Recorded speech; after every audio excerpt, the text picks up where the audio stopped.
আপনি জানেন যে সুদীপ্ত সেন 2013 সালে গ্রেফতার হয়েছিলেন, সেই সুদীপ্ত সেন 2026 সালে জামিন পাচ্ছেন। এত বড় খবর এবং সবচেয়ে গুরুত্বপূর্ণ, ভোটের মুখে সুদীপ্ত সেনের জামিন, এটাই সবচেয়ে গুরুত্বপূর্ণ পয়েন্ট। এক্ষেত্রে গোটা বিষয়টি একটু বুঝে নেওয়ার চেষ্টা করি। আমাদের সঙ্গে রয়েছেন অনবাংশু, আমাদের প্রতিনিধি। অনবাংশু, জানতে চাইবো ঠিক ভোটের মুখে সুদীপ্ত সেনের জামিন।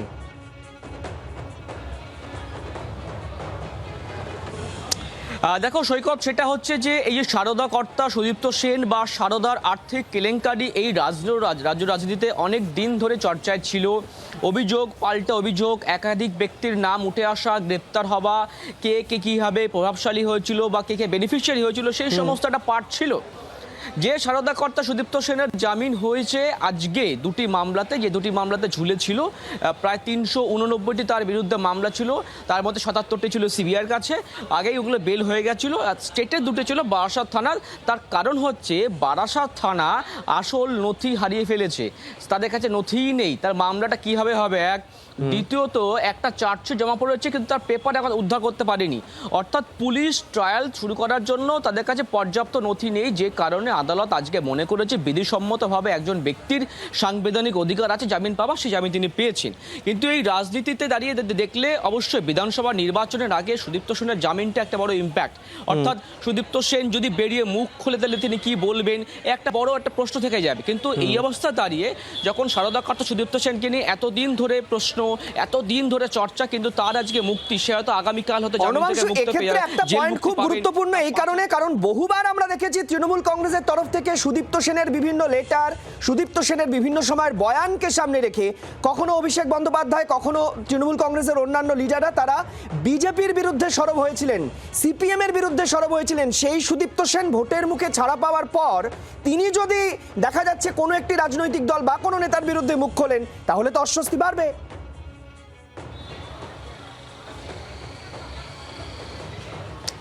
দেখো একদমই, সেটা তো অবশ্যই অস্বস্তি বাড়বে। কারণ সুদীপ্ত সেন তিনি জেলে ছিলেন, তিনি কিছু বলতে পারছিলেন না, এবং সেই ব্যক্তি বাইরে আসবে, সেই ব্যক্তি বাইরে এসে কার সম্পর্কে কি বলবে সেটা নিয়ে কিন্তু আলাদা রাজনৈতিক একটা আলোচনার জায়গা তৈরি হবে। এবং সেটা ভোটের প্রাক্কালে, যখন আমরা দেখছি মনোনয়নপত্র জমা দেওয়ার শেষ তারিখ সামনে কালকে এবং 23 তারিখে প্রথম দফার ভোট, তার মধ্যে যদি সুদীপ্ত সেন এসে কিছু মন্তব্য করেন তাহলে কিন্তু তার রাজনৈতিক মাত্রা আলোটা বাড়িয়ে দেবেন, সেই মাত্রা বেড়ে যাবে, এমনটাই রাজনৈতিক মহল মনে করছে। কিন্তু অবশ্যই বলতে হবে এটা যে ভোটের প্রাক্কালে সারদা কর্তা সুদীপ্ত সেনের জামিনটা কিন্তু খুবই ইম্পর্টেন্টভাবে দিক রয়েছে রাজনৈতিক মহলের কাছে।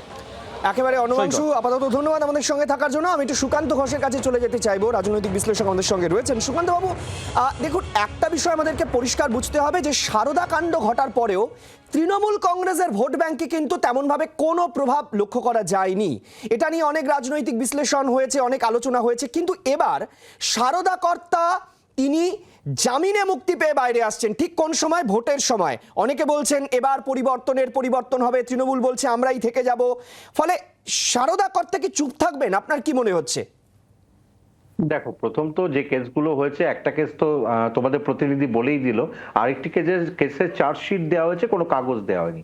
এবার যদি সুদীপ্ত সেন মুখ খোলে তাহলে কিন্তু এটা ঘটনা যে এটা কিন্তু কোর্টও পর্যবেক্ষণ করেছে, যেটা হচ্ছে রাজ্যের ব্যর্থতা, রাষ্ট্রের ব্যর্থতা কিভাবে একটা মানুষের স্বাধীনতার অধিকারে হস্তক্ষেপ করতে পারে। মানে এতদিন যাবৎ জেলে তিনি অতিবাহিত করলেন, তাহলে আজকে যদি কোনো বক্তব্য রাখেন, সেটা যদি ধরা যায় সরকারের বিরুদ্ধে রাখেন, তাহলে তো অবভিয়াসলি একটা মানে বড় প্রভাব পড়তেই পারে, কিছু সংখ্যক মানুষের মধ্যে প্রভাব পড়তে পারে। কিন্তু ঘটনা হচ্ছে সুদীপ্ত সেন আদৌ সেটা রাখবে কিনা, কারণ অনেকগুলো বিধিনিষেধ কিন্তু বিচার বিভাগ বলে দিয়েছে, তাকে বাইরে যাওয়া যাবে না, পাসপোর্ট জমা দিতে হবে, তার হচ্ছে অনলাইন যে রয়েছে মোবাইলে, সেটা হচ্ছে লাইভ লোকেশনটা অন রাখতে হবে, অনেকগুলো ব্যাপার রয়েছে। শুধু এই বাধ্যবাধকতার মধ্যে এতদিন জেল কেটে এসে তিনি যদি কোনো মুখ খোলেন, তাতে কিন্তু এখানে কিন্তু একটা বিষয় মাথায় রাখা দরকার, সারদা কর্তা সুদীপ্ত সেন কিন্তু প্রথম গ্রেফতার হয়েছিলেন রাজ্য পুলিশের হাতেই, এবং অনেকবার ঠিক উল্টো দিকটাও আমরা দেখেছি। সারদা কর্তা সুদীপ্ত সেনের বিভিন্ন চিঠিকে সামনে রেখে আমার তো মনে আছে কাঁথি পুরসভার একটি বিষয় নিয়ে অভিষেক বন্দ্যোপাধ্যায় সরব হয়েছিলেন, কুণাল ঘোষরা সরব হয়েছিলেন।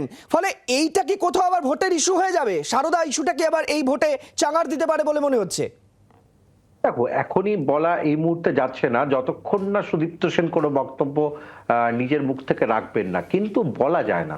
কিন্তু আমি আবারও বলছি, তার এত বছরের জেল থাকার পরে তার কাছে অনেক তথ্য রয়েছে, কারণ তিনি যে জেলে আছেন তার নামে প্রচুর কেস হয়েছিল, কিন্তু কোনো কেসেই কিন্তু প্রত্যেকটাতেই জামিন পেয়ে গেছেন, এই দুটো ছাড়া। কিন্তু সারদা যে কেলেঙ্কারি সেটা তো অস্বীকার করার কোনো জায়গা নেই। সারদা যে সাধারণ মানুষের সঙ্গে প্রতারণা, এবং সেই প্রতারণা কার সময় হয়েছে, তাতে আগে বামেরা তাকে কি প্রশ্রয় দিয়েছে, পরে তৃণমূলের লোকেরা তার সঙ্গে কিভাবে জুড়েছে, কিভাবে তারা টাকা পেয়েছে, এগুলোও তো আলোচনায় এসেছে এক সময়। একদমই। এবং তুমি দেখো না, আমানত এবং সাধারণ মানুষের আমানতকে কিন্তু মানে এরা লুট করেছে, সেটা তো বড় জায়গা। সুতরাং এর নামে কিন্তু সারা ভারতবর্ষে কেস হয়েছে, এবং রাজ্য সরকারের ব্যর্থতা কিন্তু রয়েছে। তুমি দেখো প্রত্যেকটা কেসে, এবং লাস্ট যে দুটো কেস, সেটা থেকেও তাকে জামিন দেওয়ার জন্য কোর্ট বলেছে জামিন দিতে হবে তাকে। তার মানে এটা তো ব্যর্থতা। তুমি চার্জশিট দেওয়ার পর তুমি কাগজপত্র দিতে পারছো না, এভিডেন্স দিতে পারছো না, তার মানে রাজ্য সরকারের এই জায়গাটা যদি তুলে ধরেন সুদীপ্ত সেন, যে আমাকে কোনো কারণ ছাড়াই যেহেতু আমার কাছে রাজ্য সরকার বা সিবিআইয়ের কাছে কোনো কাগজপত্র নিয়ে আমাকে এতদিন ধরে জেল খাটতে হলো, এবং এর জন্য দায়ী এরা, যদি বলে দেয় তো জনমানুষের প্রভাব পড়বে, এটা তো খুব স্বাভাবিকভাবে জনমানুষ, এটা তো তৃণমূল বিজেপির বিষয় নয়। যে মানুষ টাকা হারিয়েছেন তাতে তৃণমূলের লোক থাকতে পারে, বিজেপি সিপিএম এর লোক থাকতে পারে, ফলে সেই আমানতকারীদের সেই পুরনো আবেগ যদি স্মৃতিতে ফিরে আসে, এবং সারদা কর্তা যদি এই ধরনের দাবি করেন, সেটা তো কোথাও বুমেরাং হয়ে যাবে যে কোনো রাজনৈতিক দলের কাছেই।